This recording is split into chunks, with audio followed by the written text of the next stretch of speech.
Good morning all students. Vinayak education group में आप सभी का स्वागत है। मैं योगेंद्र नागर, मैथ्स टीचर। आप सभी से रिक्वेस्ट है कि आप सभी लोग गूगल प्ले स्टोर पे जाकर इस ऐप्स को डाउनलोड कर लें, ताकि आपको पढ़ाई से संबंधित समस्त वीडियो इसमें प्राप्त हो जाएंगे। अब हम स्टार्ट करते हैं यूनिट 17 केंद्रीय प्रवृत्ति के मान। इस अध्याय में बेसिकली हम 3 चीज़ों का अध्ययन करेंगे। वह तीनों हैं माध्य, माध्यक और बहुलक। इनका अध्ययन करने से पहले हमें यहाँ पर 2 चीज़ें समझनी होगी कि आंकड़ों में अवर्गीकृत आंकड़े और वर्गीकृत आंकड़े आखिर क्या होते हैं। इसके अलावा और भी चीज़ें हैं जो आपको प्राप्त की जाएगी यहाँ पे। अब जैसे हम बात करते हैं, मैंने लिखा 1 2 3 4 इस प्रकार से। इन सभी आंकड़ों को यदि ऐसा प्रदर्शित किया जाए तो हम इन्हें बोलेंगे अवर्गीकृत आंकड़े।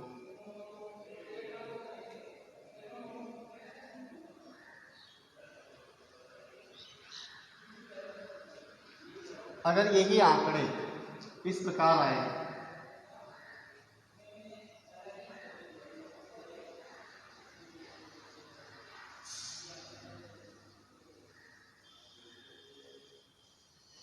तो इस प्रकार के आंकड़ों को हमें वर्गीकृत आंकड़े कहना पड़ेगा।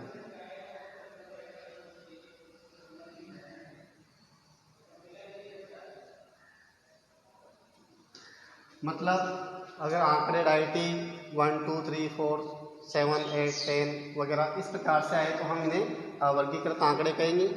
और यदि वो अंतराल के बाद आ रहे हैं, जैसे 0 से 10, 10 से 20, 20 से 30, 30 से 40, इस प्रकार के आंकड़ों को वर्गीकृत आंकड़े कहेंगे।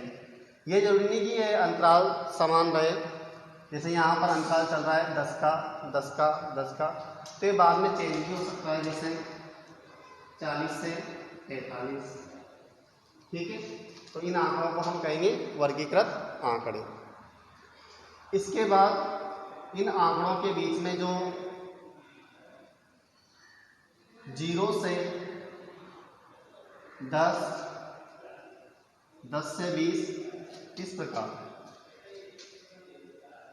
तो हम यहाँ पर जैसे पर्टिकुलर इस वर्ग की बात करते हैं 10 से 20 वाले की, तो 10 से 20 वाले वर्ग में जो हमारे 10 मान हैं उसे हम इस वर्ग की 10 से 20 की निम्न सीमा लोअर लिमिट कहेंगे, और 20 को हम कहेंगे ऊपरी सीमा अपर लिमिट। और इसका जो अंतराल है 20 - 10, तो कितना आएगा बराबर में 10, वो इस वर्ग का कहलाएगा वर्ग अंतराल।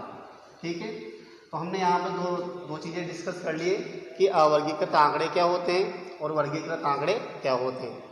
वर्गीकृत आंकड़ों में हमें ध्यान रखना है कि जो वर्ग का जो आगे का जो मान रहेगा वो निम्न सीमा रहेगा, और बाद का जो मान रहेगा वो ऊपरी सीमा रहेगा, और इनके जो बीच का गैप है वो वर्ग अंतराल रहेगा। इसके बाद हम इस टॉपिक में आते हैं। और सबसे पहला टॉपिक इसके भीतर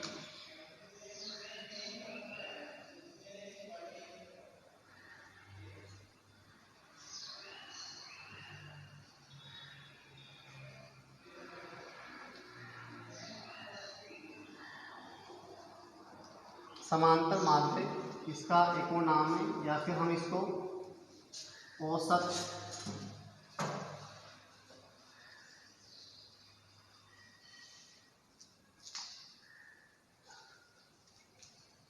समांतर माध्य या फिर औसत। अब यहाँ पर बात करते हैं कि जैसे समांतर माध्य या औसत, जिसको हम इंग्लिश में अर्थमेटिक मीन या फिर एवरेज भी कह सकते हैं, इसका जो सवाल आता है वो इसकी अलग अलग कंडीशंस के हिसाब से आता है। अब वो जो कंडीशंस हैं वो हम आगे इसमें देखेंगे।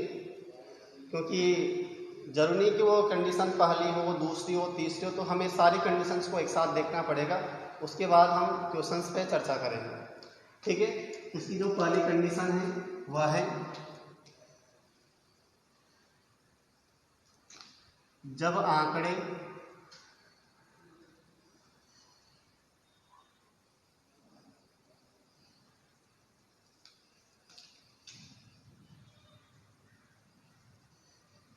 अवर्गीकृत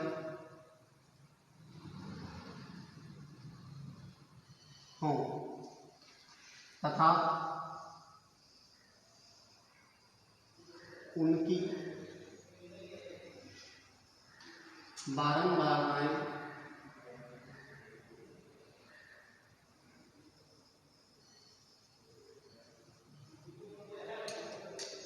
नहीं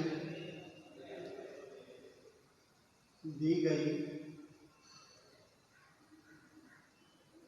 हो। अब यहाँ पर दो वर्ड्स नया है, आंकड़े और बारंबारताएं। तो आंकड़े तो हो जाएंगे अपने पर्टिकुलर नंबर, जैसे 1, 2, 5, 7, 10, 17, 19, 21, इस प्रकार से। और अगर आंकड़ों में कोई नंबर्स जितनी बार आता है, जैसे हम पर्टिकुलर अंक 5 की बात करते हैं, यदि वो अंक 5 आंकड़ों में जैसे 4 बार है, तो उस अंक 5 की बारंबारता हो जाएगी 4। ठीक है, तो बारंबारता क्या होती है कि पर्टिकुलर आंकड़े की रिपीटेशन कितना हो रहा है वो उसका बारंबारता कहलाएगा।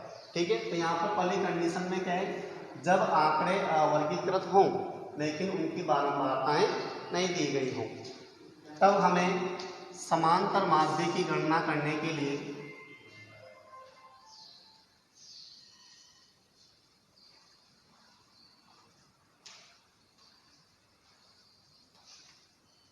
सूत्र लगाना है, राशियों का योग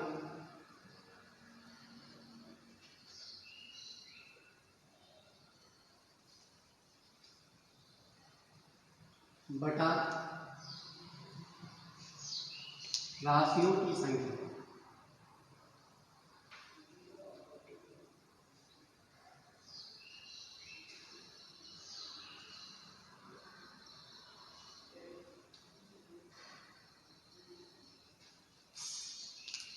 जब आंकड़े अवर्गीकृत तो हों लेकिन उनकी बारंबारताएं नहीं दी गई हों, तो हमें समांतर माध्य, जिसको हम x बार से रिप्रेजेंट भी कर सकते हैं, और उसका सूत्र हो गया राशियों का योग बटा राशियों की संख्या। अब इस कंडीशन का एक सवाल लेके देखते हैं आखिर कैसे। जैसे क्वेश्चन है, प्रथम 10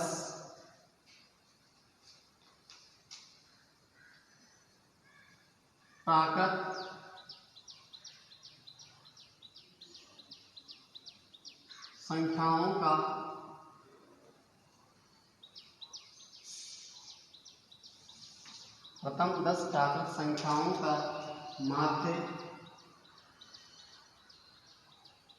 ज्ञात कीजिए।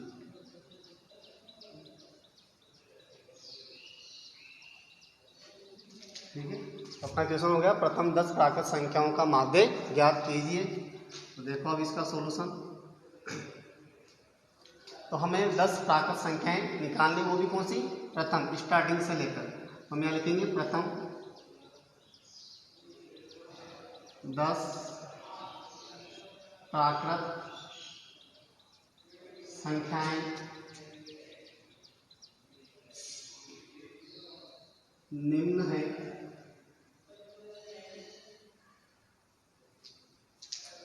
तो हमें यहाँ पर ये भी याद होना चाहिए कि प्रथम 10 प्राकृत संख्याएं कौन कौन सी हैं। तो वो होती है 1, 2, 3, 4, 5, 6, 7, 8, 9 और 10। तो ये जो हमारे 1, 2, 3, 4, 5, 6, 7, 8, 9, 10 ये हो गए प्रथम 10 प्राकृत संख्याएं। तो ये अब हम इन आंकड़ों को अवर्गीकृत आंकड़े कहेंगे, क्योंकि के वर्ग के रूप में नहीं आ रहे। ठीक है, यहाँ पर सूत्र लगेगा समांतर माध्य x बार बराबर वही सूत्र राशियों का योग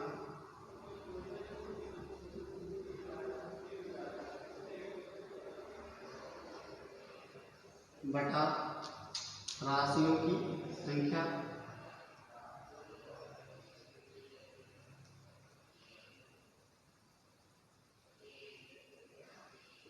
ठीक है। इसके बाद अब हमें राशियों का योग करना है तो इन सबको ऐड करना पड़ेगा, जोड़ना पड़ेगा।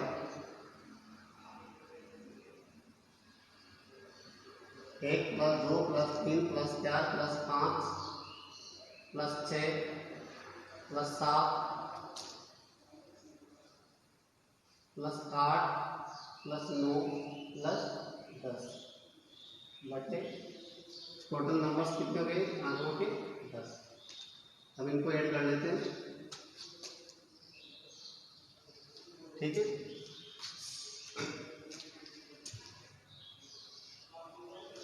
10 19 27 34 40 45 49 52 54 और 55 और राशियों की संख्या हो गई 10। तो डिवाइड कर देंगे इसको, यहाँ से आएगा 5.5। ठीक है, तो अपना समांतर माध्य का आंसर हो गया 5.5।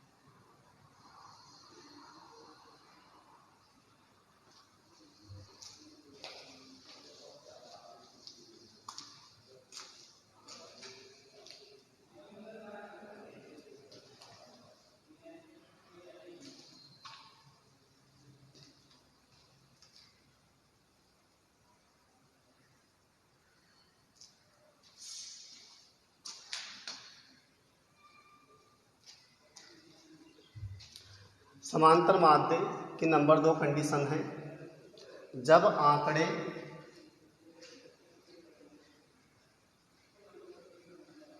अवर्गीकृत हों लेकिन उनकी बारंबारताएं भी दी गई। पहले क्या था, आंकड़े अवर्गीकृत तो थे लेकिन तब उनकी बारंबारताएं नहीं थी। अब है आंकड़े अवर्गीकृत तो हैं लेकिन उनकी बारंबारताएं भी साथ में दी जाएगी। तो ऐसे टाइम पर हमें सूत्र लगाना है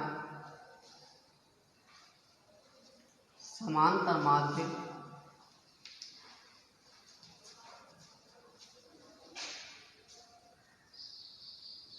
x बार बराबर सिग्मा f.x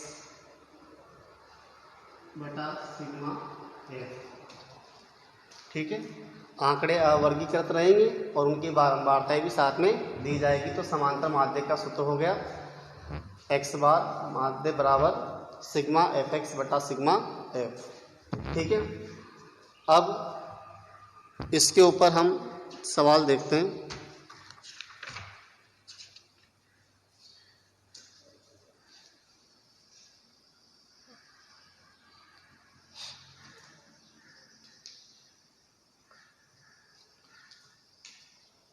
इसका जो सवाल है वो आएगा इस प्रकार से,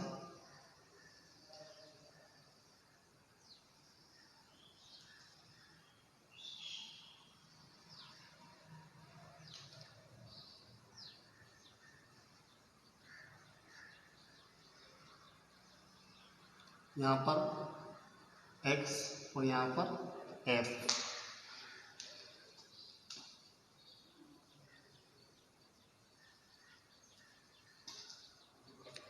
एक्स में है 3,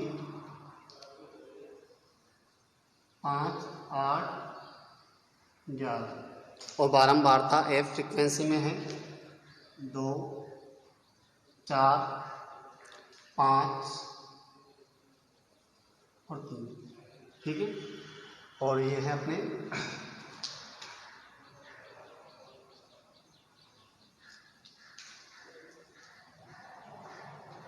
माध्य ज्ञात।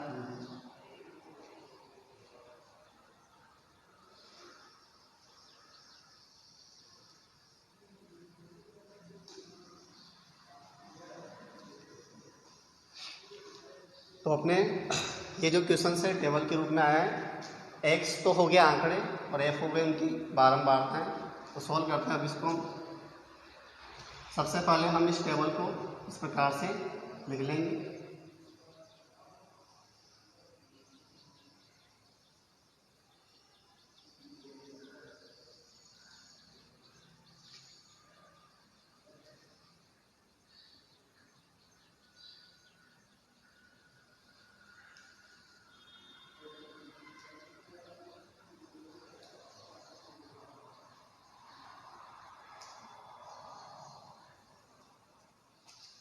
तो एक्स तो हो गया 3, 5, 8 और 11 बारंबारता में है। 3 की बारंबारता 2, 5 की 4, 8 की 5 और 11 की बारंबारताएं 3। अब हमें यहाँ पर अपने जो सूत्र में है एफ डॉट एक्स या एफ इंटू एक्स, तो यहाँ पर हमें ये कॉलम बनाना पड़ेगा एफ इंटू एक्स वाला।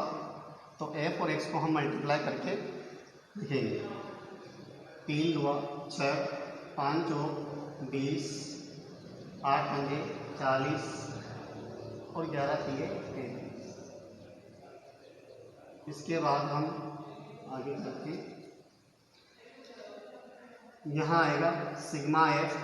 सिग्मा का मतलब है योग और एफ का मतलब है बारंबारता। तो बारंबारताओं का योगफल, तो 9 और 5 14। इसके बाद इधर आएगा सिग्मा एफ एक्स, अर्थात एफ को एक्स से मल्टीप्लाई करने पर प्राप्त संख्याओं का योगफल। ये हो जाएगा अपने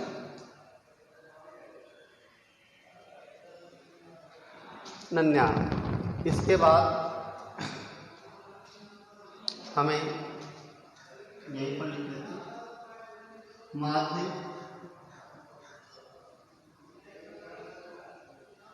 बराबर सिग्मा एफ एक्स बटा सिग्मा एफ बराबर, तो हो जाएगा सिग्मा एफ एक्स का मान करेंगे इसमें, यह है 99 बटा और सिग्मा एफ का मान है 14।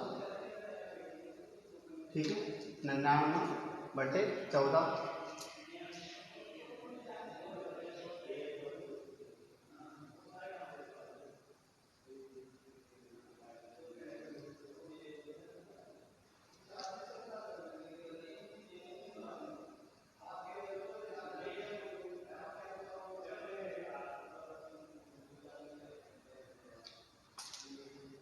ठीक है, 6.42 14। इस प्रकार से सेकंड जो कंडीशन है समांतर माध्य की, जब आंकड़े अवर्गीकृत तो हों और उनकी बारंबारताएं साथ में दी गई हो, तो हमें सूत्र लगाना है सिग्मा एफ एक्स बटा सिग्मा एफ, और उसका हमने क्वेश्चन लेके देखा माध्य ज्ञात करना है। तो इस प्रकार से हमें मेन चीज़ें ध्यान रखना है कि एक्स की टेबल अलग से रहेगी और एफ की टेबल उसके बाद बनाएंगे हम। तुरंत ही उसका हम सिग्मा एफ लिख देंगे, बारंबारताओं का योगफल, और उसके साइड पर तीसरा अपने जो सारणी बनेगी वो बनेगी एफ इंटू एक्स, अर्थात बारंबारता और एक्स आंकड़े का गुणनफल का। उसके बाद उसका टोटल कर लेंगे हम और उसके बाद सूत्र लगा के हमें मान भर के उसका आंसर ज्ञात कर लेना। इसके बाद समांतर माध्य में तीसरी कंडीशन देखते हैं।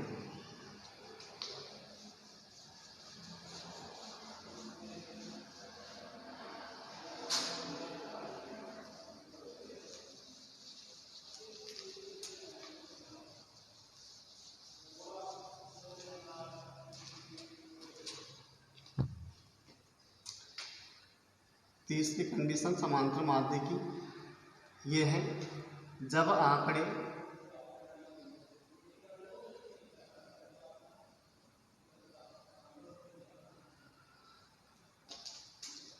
वर्गीकृत हो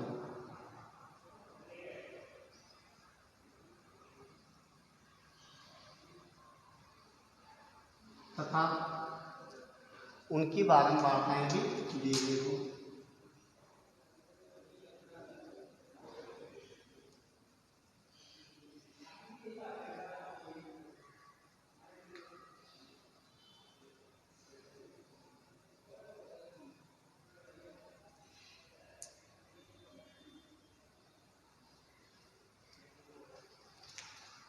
तीसरी कंडीशन है जब आंकड़े वर्गीकृत हो और उनकी बारंबारताएं भी दी गई है।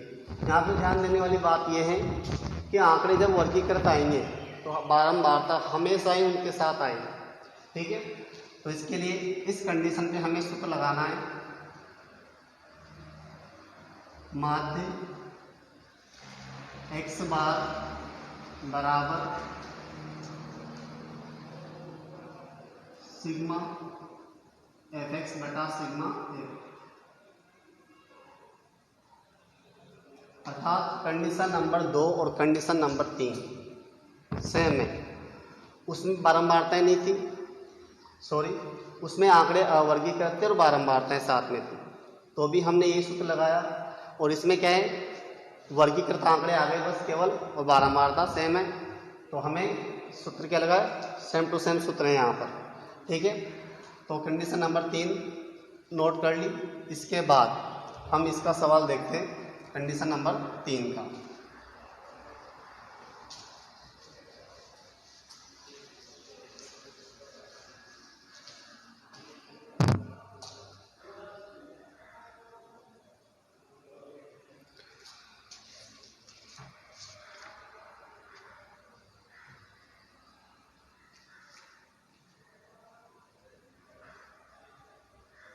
यहाँ है प्राप्तांक और यहाँ है छात्रों की संख्या।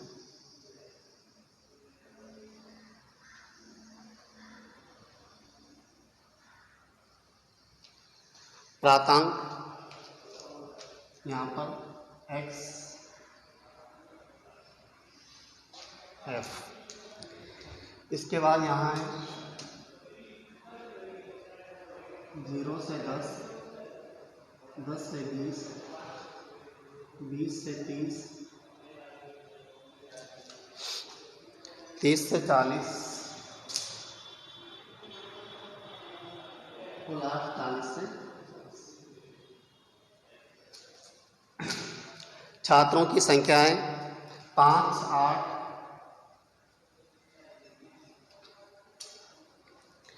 20, 14 और 3।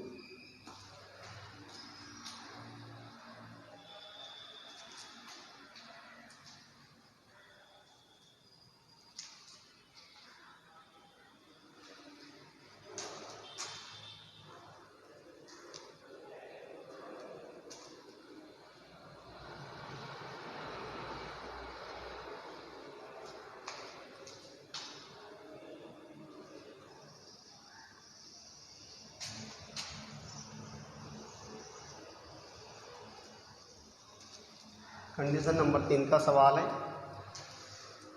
प्राप्तांक और छात्रों की संख्या दी गई है और हमें इसका माध्य ज्ञात करना है। सबसे पहले हम इस टेबल को लिखते हैं, प्राप्तांक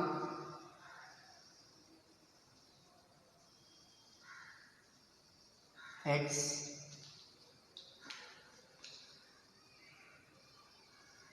चाहे तो हम यहाँ पर प्राप्तांक लिखकर केवल छोड़ सकते हैं। इनके बाद 0 से 10, 10 से 20, 20 से 30, 30 से 40 और 40 से 50।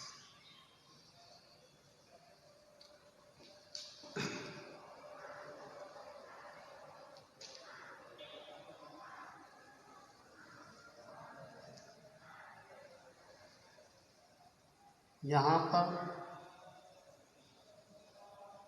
प्राप्तांक जो आए हैं वो वर्ग के रूप में आए हैं, अर्थात ये वर्गीकृत आंकड़े।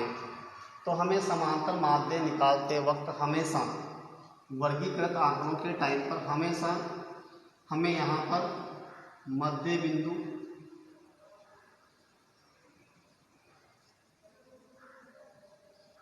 जिसको हम x से रिप्रेजेंट कर सकते हैं, इसका एक नाम और है वर्ग चिन्ह, मध्य बिंदु या फिर वर्ग चिन्ह x, यह हमें याद करना पड़ेगा। इसके बाद इनकी छात्रों की संख्या जो हमारी बारंबारता है वो एक लिखेंगे।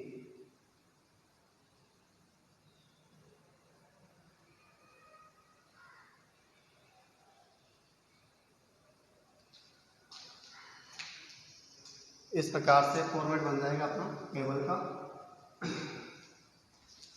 प्राप्तांक लिख लिए, उसके बाद मध्य बिंदु x की टेबल बनेगी और उसके बाद छात्रों की संख्या लिखेंगे और चाहे तो बाद में देख लेंगे। पहले आते हैं मध्य बिंदु पे। मध्य बिंदु x को हमेशा वर्ग से ही ज्ञात कर सकते हैं हम। तो पहला वर्ग है 0 से 10। वर्ग 0 से 10 की निम्न सीमा हो गई 0 और ऊपरी सीमा हो गई 10। तो 0 और 10 को हम ऐड करेंगे, जोड़ेंगे, तो 0 और 10 कितने हो गए 10, और इसका हाफ कर लेंगे, आधा बटा 2, तो 10 बटे 2 अर्थात 0 प्लस 10 बटा 2। ऊपरी और निम्न सीमा को जोड़कर उसका आधा करना है, तो ये हो जाएगा 5। 0 प्लस 10 तो हो गया 10 और उसका आधा 5। अब 10 से 20 का नंबर है, वर्ग 10 से 20। तो वर्ग 10 से 20 में 10 प्लस 20 कितना हो गया 30 और 30 का आधा 15। वर्ग 20 से 30, तो 20 प्लस 30 50, 50 का आधा 25। वर्ग 30 से 40, तो 30 और 40 हो गए 70, 70 का आधा 35। और वर्ग 40 से 50, तो इनका टोटल हो गया 40 प्लस 50 90, 90 का आधा 45। एक तो ये सिस्टम है कि निम्न सीमा प्लस ऊपरी सीमा बटा 2, इससे भी हम मध्य बिंदु ज्ञात कर सकते हैं। लेकिन हम यदि इसको स्पीडली ज्ञात करना चाहें तो यहाँ पर एक बात ध्यान रखनी पड़ेगी कि इन वर्गों में हमें ये देखना पड़ेगा कि अंतराल कितने का है। यदि सभी वर्गों में अंतराल एक जैसा है, समान है, तो हम केवल एक ही मध्य बिंदु ज्ञात करेंगे, पहला जो तो वैसे ही ज्ञात करना है जैसे कि जैसे है ना, निचली सीमा प्लस ऊपरी सीमा बटा 2, पहला मध्य बिंदु तो उसी प्रकार से ज्ञात करेंगे। लेकिन उसके बाद के सभी वर्गों में यदि अंतराल समान चल रहा है तो वो अंतराल, वर्ग अंतराल जिसको कहते हैं, वो वर्ग अंतराल इस पहले मध्य बिंदु के मान में जोड़ दो। तो जैसे हमने 0 से 10 वाले वर्ग का मध्य बिंदु निकाला, तो 0 प्लस 10 बटा 2 5। अब इस 5 आने के बाद हमने देख लिया कि सभी वर्गों में सेम अंतराल चल रहा है 10 का, तो इस 5 में वो 10 अंतराल ऐड कर देंगे, आया 15। फिर इस 15 में वही अंतराल 10 ऐड कर दो, जोड़ दो 25। फिर 25 में वही अंतराल जोड़ दो 10 35, और फिर 35 में वही वर्ग अंतराल 10 जोड़ते 45। इस प्रकार से मध्य बिंदु को हम इस तरीके से भी ज्ञात कर सकते हैं। लेकिन ये तभी ज्ञात कर पाएंगे आप जब अंतराल समान चल रहा होगा। यदि ये अंतराल अलग अलग हैं तो हमें सिर्फ एक ही विधि अपनानी है कि निम्न सीमा प्लस ऊपरी सीमा बटा 2। लेकिन अंतराल एक जैसा चल रहा है तो हम डायरेक्टली इस प्रकार से भी ज्ञात कर सकते हैं। इसके बाद छात्रों की संख्या एक चीज लिखेंगे हम, 5 8 20 14 और 3। तो हमारे तीसरे कंडीशन का भी सूत्र वही था, सिग्मा एफ एक्स बटा सिग्मा एफ। तो यहाँ पर एक कॉलम वो बनेगा एफ इंटू एक्स का,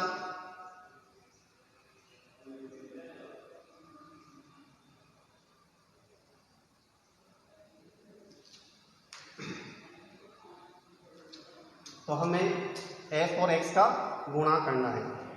तो 5 × 5 25, 15 × 8 120, 25 × 20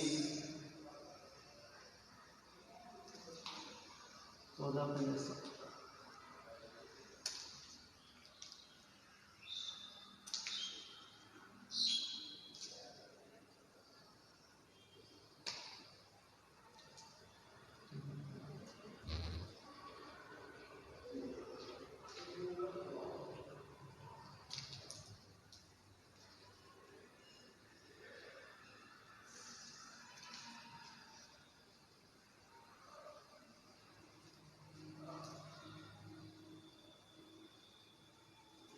एक बार इनको देख लेते हैं। 5 × 5 25, 15 × 8 120, 25 2 50, 500, 14 15 70 0 हाथ के साथ 14 3 7 50, 5 15 4 13। ठीक है। इसके बाद हमें बारंबार का योग करना है। सिग्मा एफ 8 और 5 13 और 4 17 3 20 हासिल 2 2 2 4 1 5 50। हम डायरेक्टली भी जोड़ सकते हैं इसको। क्या इसके बाद सिग्मा एफ एक्स का टोटल लगाएंगे। तो बिल्कुल ध्यान से 5 और 5 10 का 0 हासिल का 1 हासिल का 1 और 2 3 2 5 और 14 3 17 हासिल 1 2 3 और 9 1270। ठीक है। एक बार दोबारा देख लेते हैं। 5 5 10 का 0। ठीक है। ठीक। इसके बाद ये तो बन गया टेबल। एक बार इसको दोबारा से देख लो। प्राप्तांक के बाद हमें मध्य बिंदु x का टेबल बनाना है, जो कि पूरा सिस्टम पहले बता दिया गया। उसके बाद छात्रों की संख्या f को उतारना है, हाथों हाथ उसका टोटल लगा देना है और f और x को आराम से मल्टीप्लाई करते जाना है बारी बारी से और उनका टोटल कर लेना है। इसके बाद हमें इस टेबल के नीचे सूत्र रखना है। तो सूत्र हो गया आपका समांतर माध्य, इसलिए समांतर माध्य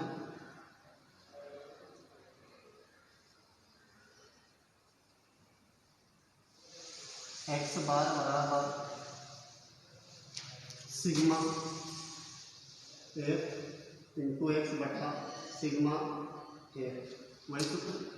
इसके बाद हमें सिग्मा एफ एक्स का मान करना है, जो कि कितना है 1270 और सिग्मा एफ था वो था 50। ठीक है। 0 से 0 काट लेंगे। इसके बाद बचा 127 बटे 5 और इसमें इसका भाग वही है 5 10 2027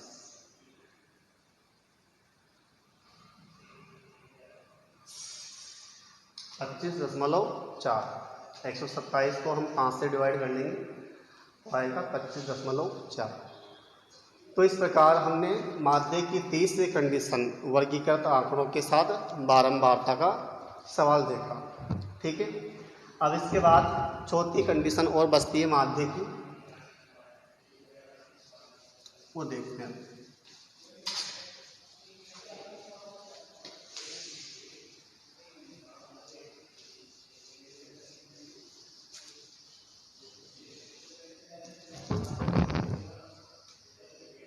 चौथी जो विधि है उसका सवाल डायरेक्टली हमसे पूछा जाएगा और उसका एक पर्टिकुलर नाम दिया गया है यहाँ पर, कल्पित माध्य विधि से माध्य।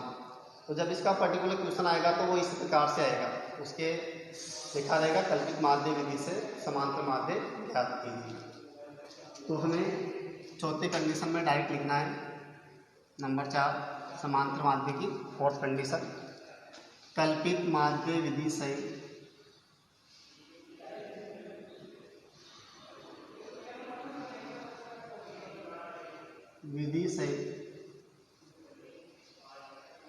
माध्य इसका डायरेक्ट सूत्र लिखते हैं x बार बराबर a plus sigma f into D बटा सिग्मा एफ, ए प्लस सिग्मा एफ डी बटा सिग्मा एफ। यहाँ पर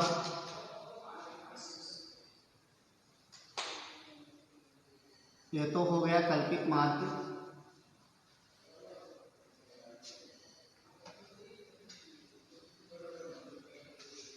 भी यहाँ पर है विचलन,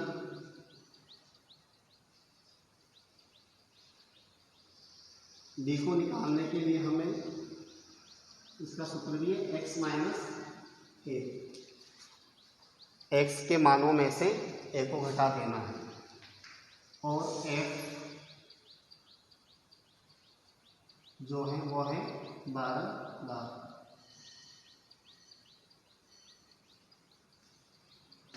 तो अपने समांतर माध्य की जो चौथी कंडीशन है वो है कल्पित माध्य विधि से माध्य, और उसका सूत्र है a plus sigma F into D बटा सिग्मा एफ। तो यहाँ पर सिग्मा का मतलब पहले भी डिस्कस हो चुका है योग, तो एफ और डी को गुणा करके उसका टोटल लगाना है, और सिग्मा एफ का मतलब है 12 मात्राओं का योगफल, और यहाँ पर ए जो है वह है एज्यूम्ड मीन, जिसको हम हिंदी में कल्पित माध्य कहते हैं। ये हमें स्वेच्छा से मानना पड़ता है, ठीक है। x के मानों में से किसी एक मान को अपने हिसाब से मानकर उसको हम कल्पित माध्य सेट कर सकते हैं, ठीक है। ये याद रखा अपने, तो माध्य की चारों कंडीशन समाप्त हो चुकी है, ठीक है। आज का लेक्चर यहीं पर खत्म होता है।